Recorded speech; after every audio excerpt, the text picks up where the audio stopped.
தங்கள் ரசனையால் சினிமா உலகை வாழ வைக்கும் ரசிகர்கள் யாவருக்கும் வெட்டி விமர்சனத்தின் முதல் வணக்கம். இன்றைக்கி இந்த எபிசோடில் நாம் விமர்சனம் பார்க்கக்கூடிய படம் இயக்குனர் பிரபு சீனிவாசனோட படைப்பில் யோகி பாபு அண்ட் அஜ்மலோட நடிப்பில் ஒரு தமிழ் படமாக நம்ம ஒரு திரையரங்குகளில் ரிலீஸ் ஆகிருக்கக்கூடிய அக்யூஸ்ட் படம் எப்படி இருக்குது அப்படின்னு தான் பார்க்க போகிறோம். இந்த விமர்சனமாக பொறுத்து கடைசி வரைக்கும் பாருங்கள். பார்த்து முடிச்சோன்னா உங்களுக்கு பிடிச்சிருந்தா சின்னதாக ஒரு லைக் பண்ணுங்கள், ஃப்ரெண்ட்ஸ் அண்ட் ஃபேமிலிக்கு ஷேர் பண்ணுங்கள். மறக்காமல் நம்ம சேனலை சப்ஸ்கிரைப் பண்ணி தங்களின் மேலான கருத்துக்களை கமெண்ட்டில் சொல்லவும் மறந்துடாதீங்க. அக்யூஸ்ட் இந்த படத்தோட கதை அப்படின்னு எடுத்துக்கிட்டோம்னா, இந்த படத்தோட ஆரம்ப கட்டத்தில் குணசேகரன் அப்படிங்கிற ஒரு எம்எல்ஏ கொலை செய்யப்படுறாரு. இவரோட கொலை வழக்கு சம்மந்தமாக கணக்கு அப்படிங்கிற ஒரு அக்யூஸ்ட்டு கைது செய்யப்படுறாரு. ஸோ இந்த அக்யூஸ்ட்டை சேலம் சிறைக்கு கொண்டு போகிறதுக்காக அவருக்கு பாதுகாவலனா அஜ்மலை ஒரு கான்ஸ்டபிளாக இவரை நியமித்து அனுப்புகிறாங்க. ஸோ இதுக்கப்புறம் இவங்க வாழ்க்கையில் என்னென்ன தான் நடந்தது, இந்த கணக்கு ஏன் அந்த எம்எல்ஏவை கொலை செய்யணும், அந்த எம்எல்ஏவுக்கும் இந்த கணக்குக்கும் இருக்கக்கூடிய சம்பந்தம் என்ன, இவங்களுடைய பின்புலங்கள் எல்லாம் என்னங்கிறத அடுத்தடுத்து எடுத்து சொல்கிறது தான் இந்த படம். உண்மையிலே இந்த கொலையை கணக்கு தான் செஞ்சாரா அப்படிங்கிற ஒரு கேள்வியும் நம்ம முன்வைக்கிறாங்க. இந்த மாதிரி சுவாரஸ்யமான சின்ன சின்ன கேள்விகளுக்கு விடை சொல்லக்கூடிய கதை தான் இந்த அக்யூஸ்டு. இந்த படத்தினுடைய நிறை மற்றும் குறை அப்படின்னு எடுத்துக்கிட்டோம்னா, நம்மளை பொறுத்த வச்சு ரொம்ப நாள் கழித்து அஜ்மல் ஒரு லாங் டைம் ஸ்க்ரீன் ப்ரெசன்ஸ் இந்த படத்தில் கொடுத்துருக்காரு. அந்த கான்ஸ்டபிளாக இன்னும் சொல்ல போனால் ஒரு மிடில் கிளாஸ் கான்ஸ்டபிளாக அவர் இந்த படத்தில் நடிக்கலை, ஓரளவுக்கு நல்லாவே வாழ்ந்திருக்காரு.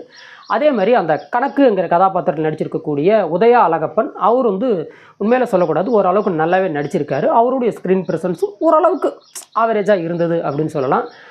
அடுத்ததாக இந்த படத்தினுடைய சினிமாட்டோகிராஃபி ஆகட்டும், அதே மாதிரி நரேன் பாலகுமாரோடைய பின்னணி இசையாகட்டும், இந்த படத்துக்கு இந்த மாதிரி லோ பட்ஜெட் படத்துக்கு ஓரளவுக்கு வழி சேர்க்குது அப்படின்னு நாம் சொல்லலாம். அதே மாதிரி யோகி பாபு ஒரு குறிப்பிட்ட காட்சிகள் மட்டும்தான் வராரு. அப்படி வந்தாலுமே அவருடைய அந்த நகைச்சுவை காட்சிகள் எல்லாம் ஓரளவுக்கு ரசிக்கும்படியே இருந்தது. குறிப்பாக அந்த லாட்ஜில் போய் நம்ம கதாநாயகன் அஜ்மல் கிட்டேருந்து பெரிய ஆஃபீஸர்ஸ் டேக் ஓவர் பண்ணிட்டு போவாங்க. அந்த இடத்துல வரக்கூடிய ஒரு சில அந்த காமெடி சீக்வன்சஸ், ஒரு சில விஷயங்கள் நல்லாவே இருந்தது அப்படின்னு நாம் சொல்லலாம். இப்போது இந்த படத்தினுடைய இன்னொரு நிறையா நம்ம பார்க்குறது கதாநாயகி ஜான்விகா. அவங்களுடைய நடிப்பு பெருசாக இல்லைனாலுமே அந்த ஃப்ளாஷ்பேக்கு ஒரு சில விஷயங்கள் எடுத்து சொல்லும்போது ஓகே அப்படிங்கிற அளவுக்கு அவங்களோட நடிப்பும் இந்த படத்தில் இருந்தது. அது மட்டும் இல்லாமல் இந்த படத்தில் கிட்டத்தட்ட ஒரு கைதி படத்தை கொஞ்சம் வேறு ஒரு ஜேர்னரில் எடுத்தால் எப்படி இருக்குமோ அதுதான் இந்த படம் அப்படின்னு கூட நாம் சொல்லலாம். அதாவது என் மனைவி நான் பார்க்கணுன்னு அவர் சொல்கிறது, அவருக்கு ஒரு சின்ன ஃப்ளாஷ்பேக் சொல்கிறது, அதேமாதிரி இந்த போலீஸ்காரங்களுக்கும் திருடனுங்களுக்கும் இருக்கக்கூடிய அந்த ஒரு சில பாண்டிங் ஒன்று இருக்கும். அது மட்டும் இல்லாமல் அவங்களுக்குன்னு ஒரு கண்டினியூட்டி இருக்கும். அதையெல்லாம் அந்த பஸ்ஸில் போகும்போது அவர் சொல்லிக்கிட்டு போகிற காட்சிகளாகட்டும் ஓரளவுக்கு நல்லா இருந்தது. அதேமாதிரி அந்த பஸ் ஆக்சிடென்ட் சீக்வன்ஸ் ஒன்று மேக் பண்ணி வச்சுருக்காங்க. உண்மையில் அது நல்லாவே இருந்தது. அதை அவங்க ஷூட் பண்ண விதமாகட்டும், அதை எடிட் பண்ண விதமாகட்டும் ஓரளவுக்கு பரவாயில்லைங்கிற அளவுக்கு இருந்தது. இப்போது இந்த படத்தினுடைய குறைகள் அப்படின்னு எடுத்துக்கிட்டோம்னா, நம்ம இந்த படத்தினுடைய முதல் குறையாக பார்க்குறது இந்த படத்தினுடைய கதை அப்படிங்கிற ஒரு விஷயத்தை எடுத்துக்கிட்டோம்னா, கிட்டத்தட்ட கைதி படத்தை அப்படியே காப்பி அடித்த மாதிரி தான் இருக்குது. கொஞ்சம் வேறு மாதிரி எடுத்து வச்சுருக்காங்க.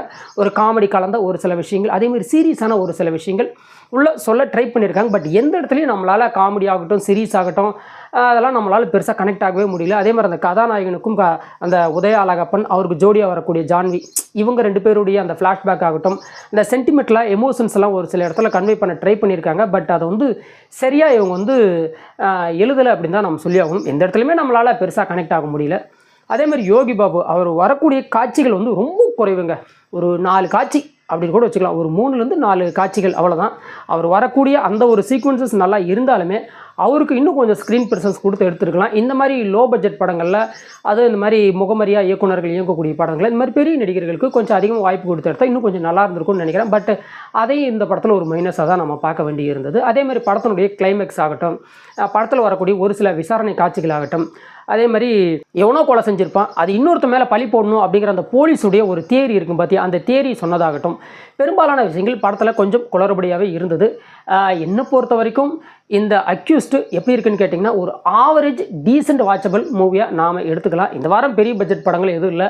அதனால் ஃப்ரீயாக இருந்தால் இந்த விமர்சனத்துக்கு அப்புறம் நீங்கள் அந்த படத்தை போய் பார்த்தீங்கன்னா எப்படி இருந்தது அப்படிங்கிற உங்களோட மேலான கருத்துக்களை மறக்காமல் கமெண்ட்டில் சொல்லுங்கள்.